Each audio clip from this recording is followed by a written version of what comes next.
শুভ মহালয়া। সকাল সকাল আমি ঘুম থেকে উঠে 4টের সময় মহালয়া শুনছি।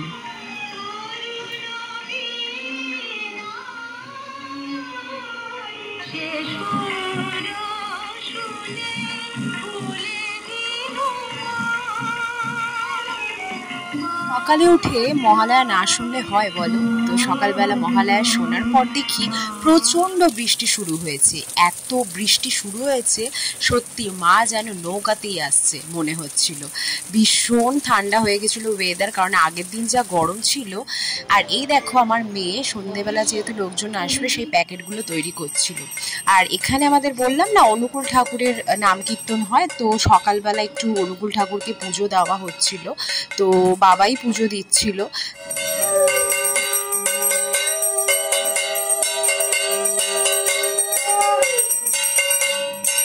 যেহেতু আমরা সব দীক্ষিত, তো এই পুজোটা দেওয়া হয়। তারপরে ব্রেকফাস্ট করে আমি আর আমার বর একটু বেরিয়ে পড়েছিলাম। কয়েকটা কাজ ছিল শ্রীরামপুরে, সেটাই কমপ্লিট করার জন্য, ওর বাইকে সার্ভিসিংয়ের জন্য গেছিলাম। তারপরে দুপুরবেলা এসে দেখি মা বানিয়েছিল নিরামিষ, যেহেতু পুঁই শাক কুমড়ো দিয়ে আর বাঁধাকপি, তারপর ছানার বড়ার তরকারি, এই সব আইটেম বানিয়েছিল। তো সেগুলো খাওয়ার পর সন্ধেবেলা একটু রেস্ট নিয়ে আমাদের যেহেতু গানের প্রোগ্রাম হয় বলেছিলাম, অনুকূল ঠাকুরের নাম কীর্তন হয়, সেটাই হচ্ছিল। তো তার জন্যে সমস্ত কিছু রেডি ফেডি করে সেট আপ করা হচ্ছিল। এই দেখো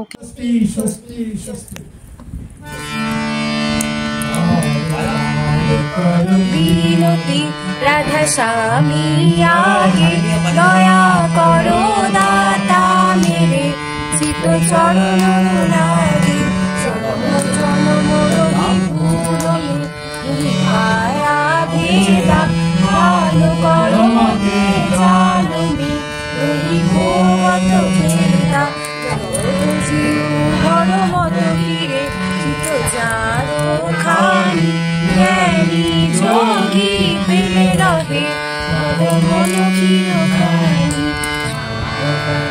নিরায়ারিকা সদ্গুরুয়ারি। দাঁড়াও, আমার তো লুক দেখানোই হয়নি। এই দেখো আমিও সাদা শাড়ি পরেছিলাম, এটা হচ্ছে আমার লুক। তো এরকমভাবে আমি ড্রেস আপ করেছিলাম সাদা শাড়ি পরে, তো সবাইকেই দেখাচ্ছিলাম। আর এখানে দেখো গান হচ্ছে, বাবা একটুখানি বই পড়ছিল, ঠাকুরের নাম নিচ্ছিল। তো তারপর আমিও কয়েকটা গান গেয়ে নিলাম। তো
তো তারপরে তো সব বন্ধুবান্ধবরাও এসেছিলো, পরে সে ভিডিওগুলো আমার ক্যাপচার করা হয়নি, কারণ না ফল প্রসাদ দিতে, তাদের সাথে গল্প করতে এতটাই ব্যস্ত হয়ে গিয়েছিলাম। তো তোমাদের মহালয়া কেমন কাটলো অবশ্যই কিন্তু কমেন্টে জানিও। আমার মহালয়া তো প্রত্যেক বছর এরমভাবেই কাটে আর বেশ ভালো লাগে। তো চলো টাটা, দেখা হচ্ছে নেক্সট ভিডিওয়ে খুব তাড়াতাড়ি।